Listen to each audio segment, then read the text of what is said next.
Hello everyone, welcome again. Welcome to you on our YouTube channel Career Launcher Academy. तो आज मैं अपनी जो वीडियो लेके आया हूँ वो इकोनॉमिक्स की है और इकोनॉमिक्स में जो अपना टॉपिक है वो कौन सा है, वो है चेंज इन डिमांड वाला। जैसे मैं आपको बता रहा था, अपनी जो वीडियो आई है 2-3 वीडियो, फर्स्ट वीडियो थी अपनी इकोनॉमिक्स में लॉ ऑफ डिमांड के बारे में, सेकंड थी एक्सेप्शन ऑफ डिमांड। अब जो थर्ड वीडियो है, ये थर्ड वाली जो वीडियो बनाई हमने, ये किसके बारे में लेके आए हैं? ये लेके आए हैं चेंज इन डिमांड। तो what is change in demand? तो चेंज इन डिमांड क्या होता है? तो चेंज इन डिमांड के बारे में कि जब डिमांड में चेंज होता है उसको हम क्या बोलते हैं? Change in demand. तो इसको हम दो पार्ट में डिवाइड कर सकते हैं। क्या? Movement on same demand curve and second है shifting of same demand curve. Movement on the same demand curve and shifting of demand curve होता क्या? Movement on same demand curve के अंदर क्या होता है कि जैसे हमने क्या किया, एक डिमांड कर्व बना रखा है ये वाला। तो डिमांड कर्व है प्राइस और क्वांटिटी, तो ये है डिमांड कर्व। अब यहाँ पर क्या है कि मान लो पहले प्राइस OP थी, तो हम डिमांड कर्व पर A पॉइंट पर थे और क्वांटिटी OQ थी। अब प्राइस जो है डिक्रीज होके OP1 होगी, लेकिन क्वांटिटी OQ1, और हम अब किस पॉइंट पे आ गए? B पॉइंट पर आ गए। अगर मान लो प्राइस इंक्रीज हो जाती है, P2 हो गई, तो अब C पॉइंट पर आ गए हम डिमांड कर्व पर, और क्वांटिटी जो है OQ2 होगी। ठीक है जी। तो अब दोनों सिचुएशन के अंदर क्या हुआ कि हम उसी डिमांड कर्व पर है, प्राइस कम होने पर डिमांड बढ़ी है, लेकिन डिमांड कर्व वही है। प्राइस कम बढ़ने पर डिमांड कम हुई है, लेकिन फिर भी हम क्या है, उसी डिमांड कर्व पर है। ठीक है, तो इसको बोलते हैं movement on the same demand curve. ये किसकी वजह से होता है? ये होता है, इसका रीजन है जी ड्यू टू चेंज इन कौन सा? ऑन प्राइस, खुद की प्राइस ऑफ ए कमोडिटी। किसी गुड्स की खुद की प्राइस में चेंज होने से डिमांड में जो चेंज होगा उसको हम क्या बोलेंगे? Movement on the same demand curve. और इसमें क्या लिखना है? ब्रैकेट में आपने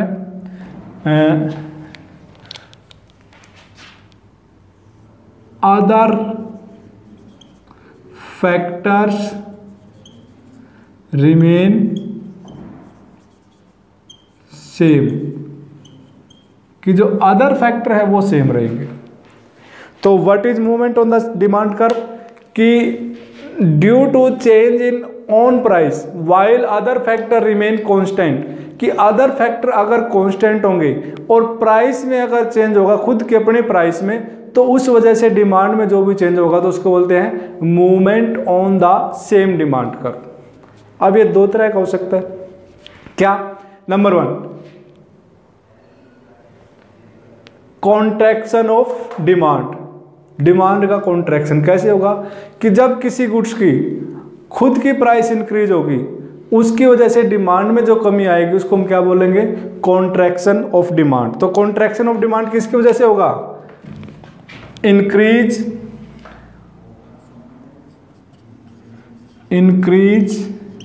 इन प्राइस ऑफ दैट कमोडिटी। उस कमोडिटी की खुद की प्राइस इंक्रीज हुई है, इस वजह से जो डिमांड कर्व है, जो डिमांड है वो क्या हुई है, उसमें कमी आई है, उसी को हम क्या बोलते हैं? कॉन्ट्रैक्शन बोलते हैं। मान लो कि पहले जो प्राइस थी OP थी, OP प्राइस पर कितनी क्वांटिटी हम डिमांड कर रहे थे? OQ के बराबर हम क्वांटिटी डिमांड कर रहे थे। तो हम किस पॉइंट पर थे? A पॉइंट पर थे डिमांड कर्व पर। अब हुआ क्या कि उस गुड्स की अपने खुद की प्राइस इंक्रीज हो गई है। खुद की प्राइस इंक्रीज होने का मतलब कि उसकी प्राइस OP2 हो गई। OP2 प्राइस होने से क्वांटिटी कितनी होगी? अब हम कहां पर जाएंगे? इसी डिमांड कर्व पर हैं, लेकिन अब हम किधर चले गए?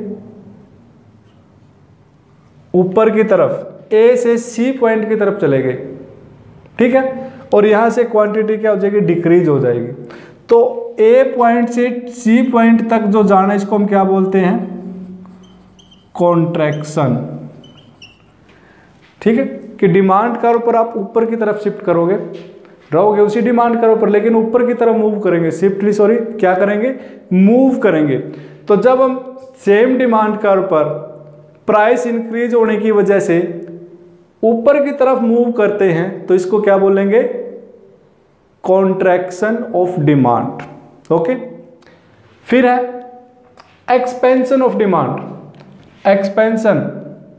एक्सपेंशन कैसे होगा भाई? एक्सपेंशन होता है जब किसी गुड्स की प्राइस डिक्रीज होने की वजह से डिमांड इंक्रीज होती है, उसको हम क्या बोलेंगे? एक्सपेंशन। तो increase in demand due to reduction in price of that commodity. उस कमोडिटी की खुद की प्राइस रिड्यूस होने से उस कमोडिटी की डिमांड में जो इंक्रीज होगा उसको हम क्या बोलते हैं? उसको हम बोलते हैं एक्सपेंशन ऑफ डिमांड। अब देखो डायग्राम के थ्रू देखो, प्राइस OP थी ना, अब हमने क्या किया? प्राइस को कम कर दिया भाई, OP1 कर दिया, तो प्राइस रिड्यूस होके OP1 आ गई। अब प्राइस के कम होने की वजह से जो डिमांड है OP1 होगी, और हम डिमांड कर्व पर कहां पर आए? A पॉइंट से B पॉइंट की तरफ मूव किया हमने, है सेम डिमांड कर्व, DD अपना ये डिमांड कर्व है, इसी डिमांड कर्व पर हम मूव कर रहे हैं। जब भी प्राइस डिक्रीज होने से डिमांड का एक्सपेंशन होता है तो वहां पर हम डिमांड कर्व पर किधर मूव करेंगे? डाउनवर्ड की तरफ मूव करते हैं। अगर कॉन्ट्रैक्शन होगा तो किधर मूव करेंगे? अपवर्ड की तरफ मूव करेंगे, ठीक है जी। तो ये था आपका एक्सपेंशन एंड कॉन्ट्रैक्शन।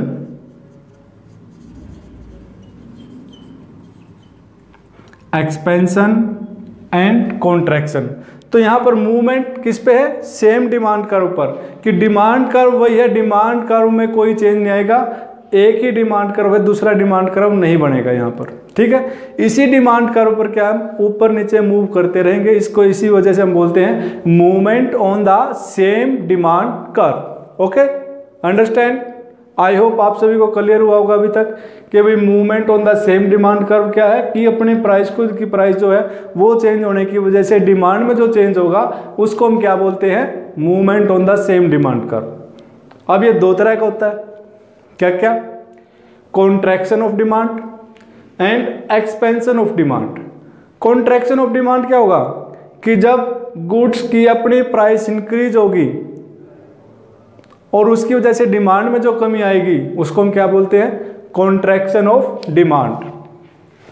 दूसरा है एक्सपेंशन, कि जब खुद की प्राइस कम होगी, डिमांड इंक्रीज होगी, तो उसको हम क्या बोलेंगे? एक्सपेंशन। और ये किस वजह से होगा? खुद की प्राइस की वजह से, और जो अदर फैक्टर है वो कांस्टेंट होने चाहिए, सेम होने चाहिए, उनमें कोई चेंज नहीं होना चाहिए। अदर फैक्टर आपको बताए थे, वो जो मेरी पहले वाली वीडियो थी उसमें देख लेना आप। अदर फैक्टर जो आपको इंडिविजुअल 5 फैक्टर थे और 2 और मिला के मार्केट के 7 फैक्टर थे, उन सभी को बोलते हैं हम। तो इंडिविजुअल में जो अदर फैक्टर 4 थे ना, उनको अदर फैक्टर बोलते हैं, कि उनमें कोई चेंज नहीं होगा। ओके, हाँ जी। अब बात करते हैं हम shifting of demand curve. Shifting of demand curve क्या होगा? ड्यू टू अदर फैक्टर, कि जो अदर फैक्टर यहां पर हमने कांस्टेंट माने थे ना, अब क्या होगा कि अदर फैक्टर में चेंज होने की वजह से ही डिमांड में चेंज होगा। ठीक है, अदर फैक्टर में चेंज होने की वजह से ही डिमांड में चेंज होगा। तो इसको हम क्या बोलेंगे, शिफ्टिंग ऑफ डिमांड कर्व। इसके फिर आगे दो पार्ट है, डिक्रीज इन डिमांड, कि जब अदर फैक्टर की वजह से किसी गुड्स की डिमांड कम हो जाए तो उसको हम क्या बोलेंगे, डिक्रीज इन डिमांड। और जब अदर फैक्टर की वजह से किसी गुड्स की डिमांड इंक्रीज हो जाए तो उसको हम क्या बोलेंगे, इंक्रीज इन डिमांड। इनका डायग्राम देखो,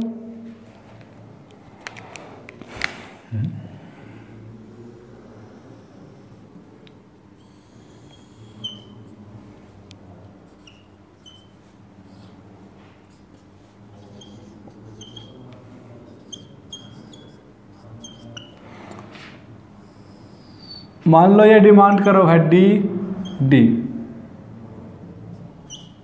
ठीक है जी।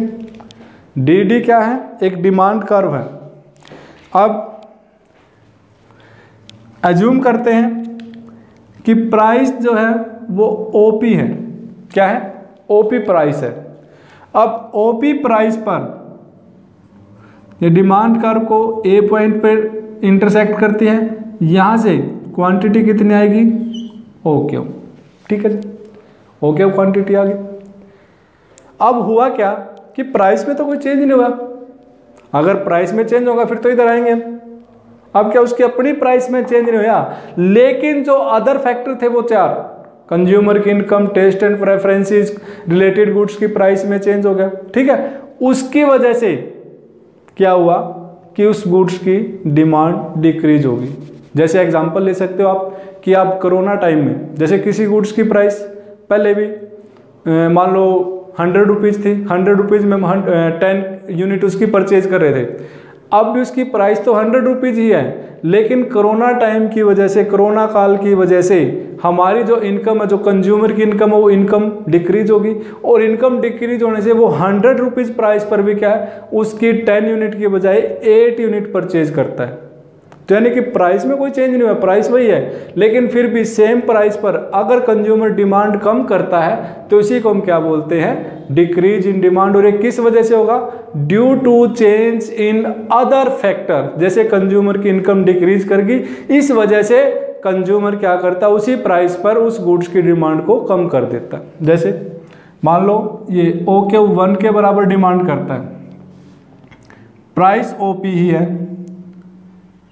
तो अब ये जो पॉइंट आया बी पॉइंट आया, ये जो बी वाला पॉइंट है ये डी डिमांड करो पर कहीं आता ही नहीं, ठीक है।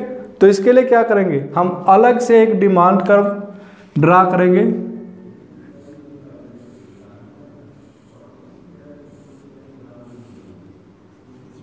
D1 ठीक है जी। तो एक नया डिमांड कर्व ड्रा किया हमने D1। तो पहले आपका जो डिमांड कर्व था वो DD था, अब डिमांड कर्व कौन सा आ गया, D1। तो जब भी डिमांड डिक्रीज होती है डिमांड कर्व किधर शिफ्ट होता है। अब देखो आप ऐसे खड़े होगे ना तो आपके लेफ्ट हैंड साइड की तरफ शिफ्ट करेगा, ठीक है जी। जब भी डिमांड डिक्रीज होगी तो डिमांड कर्व किधर शिफ्ट करेगा, लेफ्ट हैंड की तरफ, ठीक है जी। अब बात करते हैं इंक्रीज की। इंक्रीज कि जैसे प्राइस तो वही थी 100 रुपीज़ पर यूनिट, लेकिन कंज्यूमर की इनकम इंक्रीज हो जाए, या फ्यूचर में प्राइस और ज़्यादा बढ़ने की उम्मीद हो, या रिलेटेड गुड्स की प्राइस का चेंज आ जाए, जैसे सब्स्टिट्यूट गुड्स की प्राइस इंक्रीज हो गई हो, या जो कंप्लीमेंट्री गुड्स है उसकी प्राइस डिक्रीज हो गई हो, उसकी वजह से भी क्या होगा, जो हमारा गुड्स है उसकी डिमांड इंक्रीज हो सकती है, भले ही उसकी प्राइस में कोई भी चेंज ना आया हो। तो मान लो OP प्राइस पर ही क्या हुआ, अदर फैक्टर की वजह से डिमांड इंक्रीज होकर OQ2 हो गई भाई, ठीक है। अब ये OP प्राइस और OQ को मिला के देखो आप कहाँ पर एक दूसरे को इंटरसेक्ट करते हैं, तो ये C पॉइंट पर एक दूसरे को इंटरसेक्ट करते हैं। तो जो ये C पॉइंट है ये इस डिमांड कर्व पे तो है नहीं, तो इसके लिए क्या करना पड़ेगा, एक नया डिमांड कर्व ड्रा करना पड़ेगा। तो नया डिमांड कर्व ड्रा करेंगे भाई, तो अब ये नया डिमांड कर्व D2 और D2 ये आपका नया डिमांड कर्व बनेगा। तो डिमांड कर्व किधर शिफ्ट होगा, राइट की तरफ, ऊपर की तरफ, राइट की तरफ शिफ्ट करेगा, अपवर्ड टू द राइट। ठीक, तो डिमांड कर्व किधर शिफ्ट होगा, राइट हैंड साइड की तरफ अपवर्ड शिफ्ट कर जाएगा। तो ये था भाई आपका इंक्रीज इन डिमांड और दूसरा था डिक्रीज इन डिमांड। तो ये था चेंज इन डिमांड। तो चेंज इन डिमांड कि जब डिमांड में चेंज अदर फैक्टर की वजह से होगा तो उसको बोलेंगे शिफ्टिंग ऑफ डिमांड कर्व, और जब डिमांड में चेंज अपनी प्राइस के चेंज की वजह से होगा तो उसको बोलेंगे movement on the same demand curve. अब शिफ्टिंग और movement on the same demand क्यों होता है, क्योंकि सेम डिमांड कर्व की जो अपनी खुद की प्राइस में चेंज होने की वजह से जब किसी गुड्स की डिमांड में चेंज होगा तो जो डिमांड कर्व है वो एक ही रहेगा पहले वाला, आप उसी डिमांड कर्व पर ऊपर नीचे मूव करते रहोगे, तो इसलिए इसको बोलते हैं हम movement on the same demand curve. लेकिन अदर फैक्टर की वजह से क्या होगा कि अदर फैक्टर की वजह से डिमांड कर्व लेफ्ट की साइड या राइट की साइड क्या करेगा, शिफ्ट करेगा। इस वजह से इसको बोलते हैं शिफ्टिंग ऑफ डिमांड कर्व। जब डिमांड डिक्रीज होगी तो डिमांड कर्व लेफ्ट की तरफ शिफ्ट करेगा, और जब इंक्रीज होगी तो राइट की तरफ शिफ्ट करेगा। ओके, तो ये था चेंज इन डिमांड। तो आई होप आप सभी को क्लियर हुआ होगा what is change in demand. इसके बाद एक और टॉपिक आपका, और वो टॉपिक है कि भी लॉ ऑफ डिमांड अप्लाई क्यों होता है, उसके बारे में बात करता हूं मैं। एक छोटा टॉपिक है, ध्यान से सुनना भैया आप।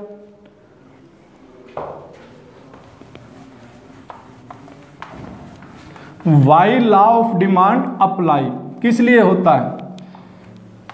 लॉ ऑफ डिमांड अप्लाई होने की वजह क्या है, कुछ फैक्टर हैं उनकी वजह से अप्लाई होता है। तो क्वेश्चन कई बार कैसे आता है,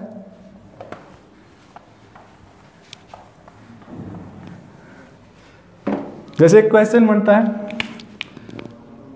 why demand curve is downward sloping,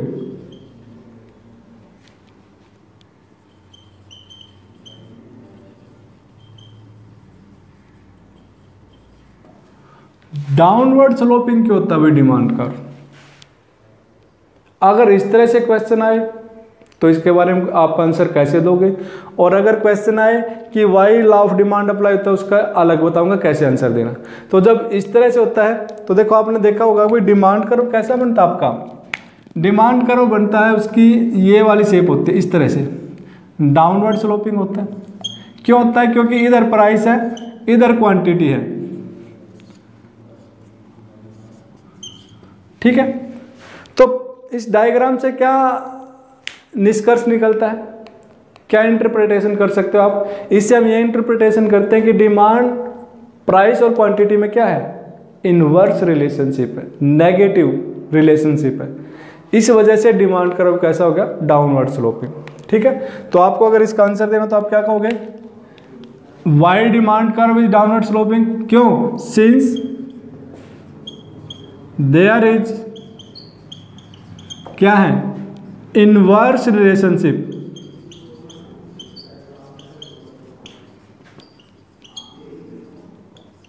किसमें, बिटवीन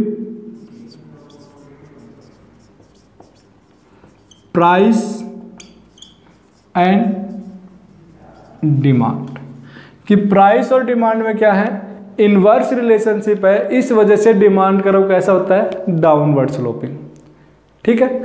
लेकिन अब आता है कि भाई प्राइस और डिमांड में इनवर्स रिलेशनशिप क्यों होती है, तो फिर आप बताओगे उसके रीजन क्या है, ठीक है, कि प्राइस और डिमांड में इनवर्स रिलेशनशिप क्यों होती है। तो उसका फर्स्ट रीजन है साइज ऑफ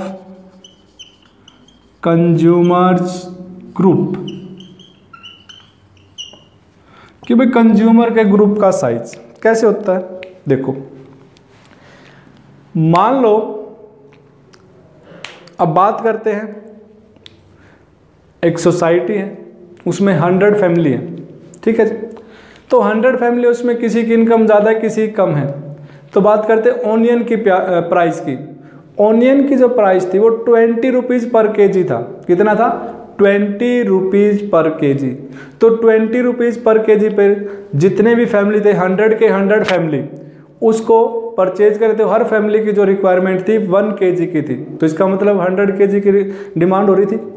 ठीक है, अब हुआ क्या कि प्राइस इंक्रीज होगी कितनी 20 से कितना बन गया, प्राइस इंक्रीज होके 30 होगी। अब ऑनियन की प्राइस होगी 30, प्राइस 30 होने से अब जो 100 फैमिली थे उनमें जो 20 फैमिली ऐसे थे जो 30 रुपीज़ प्राइस को अफोर्ड नहीं कर सकते थे। इस वजह से उन्होंने क्या किया, ऑनियन को परचेज करना बंद कर दिया। ठीक है जी, कितने 20 फैमिली ऐसे थे जो 30 रुपीज़ पर केजी के प्राइस पर ऑनियन को परचेज नहीं कर सकते थे, अफोर्ड नहीं कर सकते थे। इस वजह से उन्होंने ऑनियन को परचेज करना बंद कर दिया। तो अब मार्केट उस सोसाइटी के अंदर कितने लोग, कितने फैमिली हैं परचेज करने वाले 80, और उन सब की रिक्वायरमेंट कितनी थी 1 केजी पर फैमिली। तो कितना परचेज करेंगे 80 केजी। तो प्राइस इंक्रीज हुई है, तो प्राइस के इंक्रीज होने से पहले 20 केजी पर 100 का ग्रुप था फैमिली का, अब क्या हुआ प्राइस इंक्रीज होने से जो ग्रुप था ना 100 से कितना रह गया 80 रह गया भाई। क्यों, उनमें से जो 20 थे ना वो परचेज नहीं कर सकते, वो अफोर्ड नहीं कर सकते, उनकी रीच से बाहर हो गया ऑनियन, क्योंकि इतनी उनकी इनकम नहीं है। ठीक है, इस वजह से कंज्यूमर ग्रुप का साइज क्या हो गया, श्रिंक कर गया, सिकुड़ गया। ठीक है, तो जब वो साइज सिकुड़ेगा तो उसकी वजह से क्या होगा, डिमांड भी कम हो। क्यों, क्योंकि जब डिमांड करने वाले ग्रुप पर्सन कम होंगे तो डिमांड भी कम करेंगे, जब ज़्यादा पर्सन होंगे तो डिमांड भी ज़्यादा करेंगे। तो जब भी गुड्स का प्राइस इंक्रीज होता है तो उसको परचेज करने वाला जो ग्रुप होता है उसका साइज श्रिंक कर जाता है, और इस वजह से वो डिमांड भी कम करते हैं। तो वही लॉ ऑफ डिमांड बोलता है कि प्राइस और डिमांड में क्या इनवर्स रिलेशन है, कि प्राइस बढ़ेगा तो डिमांड कम होगी। अब इसका उल्टा, अगर मान लो दोबारा से ऑनियन की प्राइस फिर 15 केजी पर आ जाए, 15 केजी पर यूनिट पर 15 प्राइस पर केजी पर आ जाए, तो वहाँ पर क्या होगा, अब दोबारा से फिर जो 20 फैमिली थे उन्होंने उसको परचेज करना बंद कर दिया था ना, अब वो दोबारा से फिर परचेज करना शुरू कर देंगे, और फिर दोबारा से क्या हो जाएगा, ग्रुप का साइज 100 का हो जाएगा और उनकी परचेज भी 100 केजी की होगी। तो अब डिमांड कितनी होगी 100 केजी की, तो पहले से क्या हुआ इंक्रीज होगी। तो प्राइस डिक्रीज हुआ है, डिमांड क्या हुई इंक्रीज। क्यों, क्योंकि कंज्यूमर ग्रुप का जो साइज था अब फिर एक्सपेंड करना शुरू कर गया, बढ़ना शुरू हो गया, और इस वजह से डिमांड भी ज़्यादा करेंगे। ठीक है जी, तो आई होप आपको एक पॉइंट क्लियर हुआ होगा कि कंज्यूमर ग्रुप का साइज। ठीक है, नेक्स्ट है भाई डिफरेंट यूजेज।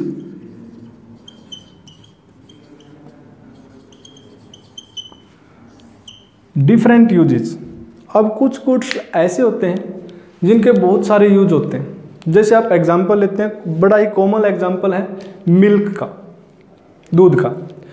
तो दूध को आप किस किस पर्पज़ के लिए परचेज करते हो, घर में छोटे बच्चे हैं उनको पिलाने के लिए, घर में जो अडल्ट मेंबर हैं उनको पिलाने के लिए।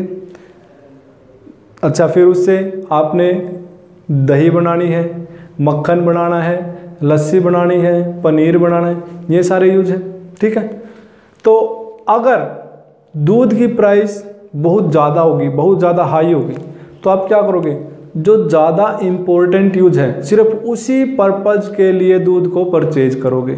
जो ज़्यादा इम्पोर्टेंट यूज है सिर्फ उसी पर्पज़ के लिए उस दूध को आप परचेज करोगे।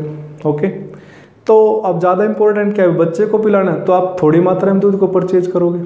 क्यों, क्योंकि आप अडल्ट के यूज के लिए दूध परचेज करना बंद कर दोगे तो दूध की डिमांड भी कम होगी। ठीक है, अब हुआ क्या कि प्राइस इंक्रीज हो गई थी, इस वजह से आपने क्या किया, उसके जो कमोडिटी थी उसके यूज को कम कर दिया, क्योंकि डिफरेंट यूज थे ना, तो हमने डिफरेंट यूज हटा के जो मेन इंपॉर्टेंट यूज था सिर्फ उसी के लिए यूज कर रहे हैं हम, तो उसी के लिए डिमांड कर रहे हैं, तो इससे क्या होगा, डिमांड भी कम होगी। दूसरा, मान लो मिल्क के प्राइस, जैसे अब इन दिनों में होता है मिल्क के प्राइस ज़्यादा होते हैं, जो आपका समर यानी कि गर्मियों का जो टाइम होता है, इस टाइम पर मिल्क की शॉर्टेज हो जाती है, उसकी प्राइस ज़्यादा होती है, तो इसलिए हम क्या करते हैं, डिमांड कम कर देते हैं। क्यों, क्योंकि जो मेन इंपॉर्टेंट यूज है सिर्फ उसी के लिए मांगते हैं हम, बाकी जो यूज है उसको पोस्टपोन कर देते हैं, उसको छोड़ देते हैं। लेकिन जब आगे सर्दियों के टाइम पे दूध का प्रोडक्शन बढ़ जाएगा, दूध की प्राइस कम होगी।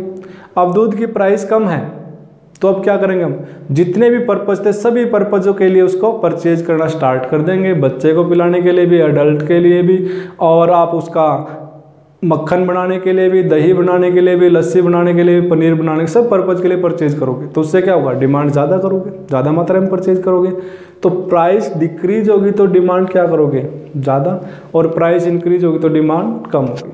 दो रीजन हो गए, ठीक है जी। तीसरा है जी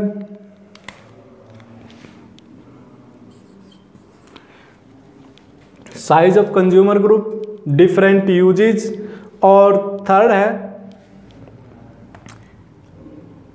सब्स्टिट्यूशन इफेक्ट। सब्स्टिट्यूशन इफेक्ट, हाँ जी, सब्स्टिट्यूशन इफेक्ट।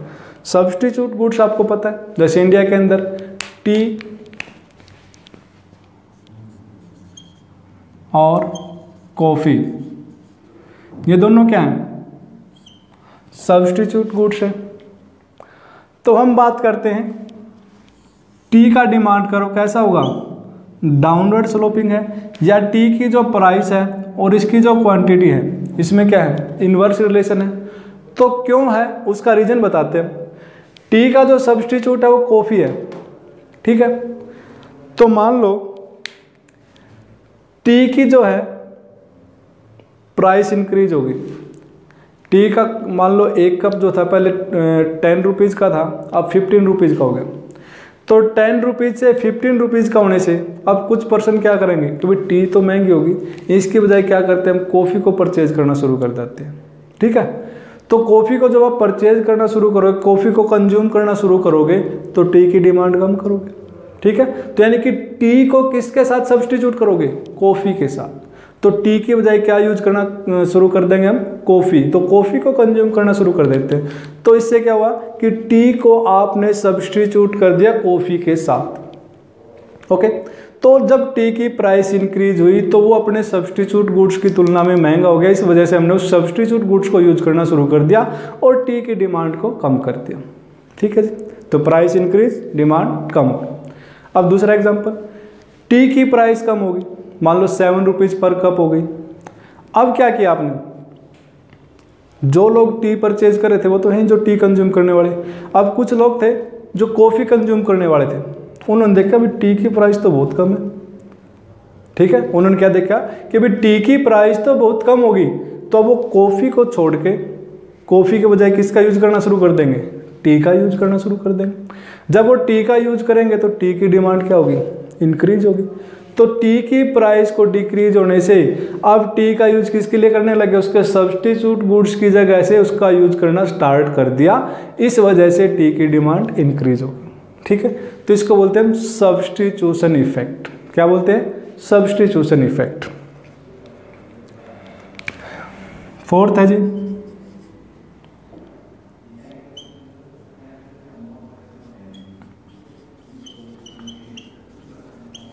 Income effect.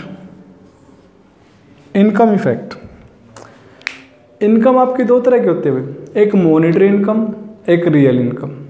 मान लो फॉर एग्जांपल मेरे पास 1000 रुपीज़ है, तो जो 1000 रुपीज़ है, रुपीज़ 1000 जो मेरे पास है, ये क्या होगी मेरी मॉनेटरी इनकम,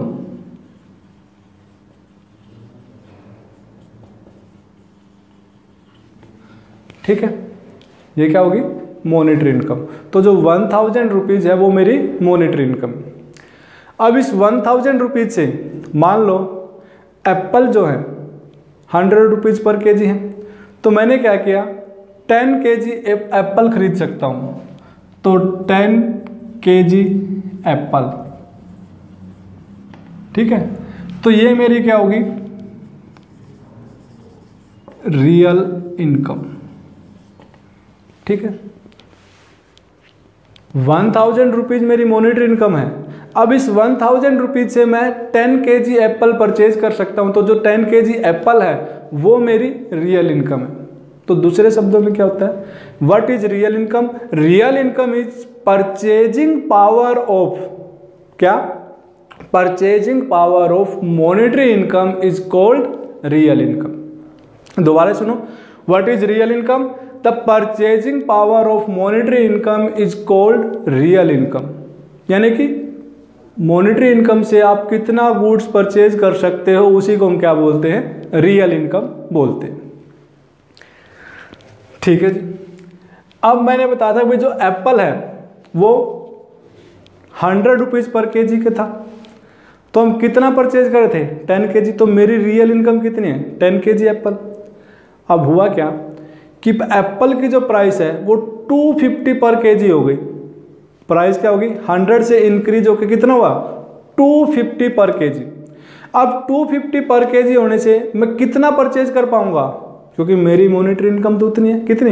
1000। तो अब उससे कितना परचेज कर पाऊंगा? 4 kg। कितना परचेज कर पाऊंगा? 4 kg। ठीक है जी। तो मेरी रियल इनकम अब कितनी है? 4 kg। पहले कितनी थी? 10 kg। तो किसी गुड्स की जब प्राइस इंक्रीज होती है उसकी वजह से कंज्यूमर की रियल इनकम डिक्रीज होती है, और जब रियल इनकम डिक्रीज होगी, रियल इनकम जब डिक्लाइन होगी, इसकी वजह से वो क्या करेगा? गुड्स की डिमांड भी कम करेगा। ठीक है। तो प्राइस इंक्रीज होने से रियल इनकम डिक्लाइन की और उसकी वजह से डिमांड कम होगी, तो इस वजह से प्राइस और डिमांड में क्या है? इनवर्स रिलेशनशिप पाया जाता है। ओके। अब उल्टा एग्जांपल ले लो। मान लो एप्पल की जो प्राइस है वो 50 रुपीज़ हो गई, 50 रुपीज़ पर केजी। तो 50 रुपीज़ पर केजी प्राइस होने से क्या होगा? अब आप कितनी परचेज कर पाओगे? 200। कितनी यूनिट? 200 kg हम एप्पल परचेज कर पाएंगे। सॉरी 20 kg एप्पल परचेज कर पाएंगे। तो पहले हम 10 kg परचेज करें, तब कितनी? 20 kg। तो यानी कि मेरी जो रियल इनकम है वो इंक्रीज होगी। अब रियल इनकम इंक्रीज होने से क्या होगा? मैं डिमांड ज़्यादा करूँगा, और डिमांड ज़्यादा करूँगा तो प्राइस डिक्रीज हुई, डिमांड इंक्रीज हुई। ठीक है। तो ये क्या कहलाता है? Income effect. और इसकी वजह से भी लॉ ऑफ डिमांड अप्लाई होता है, यानी कि प्राइसेस कम होने पर डिमांड ज़्यादा और प्राइसेस ज़्यादा होने पर डिमांड कम होती है। ठीक है। तो चारों बातें क्लियर हुई आपको? ओके। नेक्स्ट है जी। अब जो नेक्स्ट है उसको देखो भाई, उसके बारे में बाकी मैं सोच रहा था कि कभी आपको जब वो टॉपिक कराऊँ शायद तभी उसके साथ डिस्कस करूँ तो ज़्यादा बेटर है। यहाँ पर सिर्फ उसका नाम लिख देता हूँ मैं। जब वो टॉपिक कराऊंगा ना, अलग से उसके बारे में वीडियो बनाऊंगा, तब आपको बताऊंगा। सिर्फ उसका नाम लिख देता हूं। क्या नाम है? Law of diminishing marginal utility. एक लॉ होता है, law of diminishing marginal utility. Law, diminishing और marginal utility, what is utility, what is marginal utility. तो इसके बारे में अलग से एक वीडियो बनाऊंगा और तब उसमें बताऊंगा, तब वहाँ पे बता दूंगा भी law of diminishing marginal utility कैसे लॉ ऑफ डिमांड को अप्लाई करने में हेल्प करती है, इसकी वजह से कैसे लॉ ऑफ डिमांड अप्लाई होता है। ओके। तो ये थी भाई आज की अपनी वीडियो, किसके बारे में? चेंज इन डिमांड के बारे में। और दूसरा था why demand curve is downward sloping, या why there is inverse relationship between price and demand. क्यों होता है, उसके रीजन थे। मोस्ट इंपॉर्टेंट क्वेश्चन था ये भी। आई होप आप सभी की कुछ ना कुछ क्लैरिटी बढ़ पाई होगी। ठीक है। तो बाकी अगर मेरे से कहीं कोई ना कोई कमी हो, कुछ भी मिस्टेक हो, तो आप उसके बारे में मेरे को कमेंट बॉक्स में या मेरा जो व्हाट्सएप नंबर है वहाँ पर आप उसके बारे में आप कमेंट कर सकते हैं, मेरे को इन्फॉर्म कर सकते हैं। और मैं कोशिश करूँगा पूरी अपने आप को इम्प्रूव करने की। और आप अगर साथ में पार्टिसिपेट करोगे तो जो अपना ये टाइम है, जो अपनी जो वीडियो है, ये और ज़्यादा प्रोडक्टिव होंगे। तो इसलिए आपसे रिक्वेस्ट है कि आप भी अपना पार्टिसिपेशन ज़रूर करते रहें, वीडियो को देखते रहें, और उसमें अगर आपको कोई मिस्टेक लगे तो उसके बारे में मेरे को ज़रूर बताते रहें। ठीक है जी। ओके। तो ये थी आज की video. Thank you for watching. Thank you again.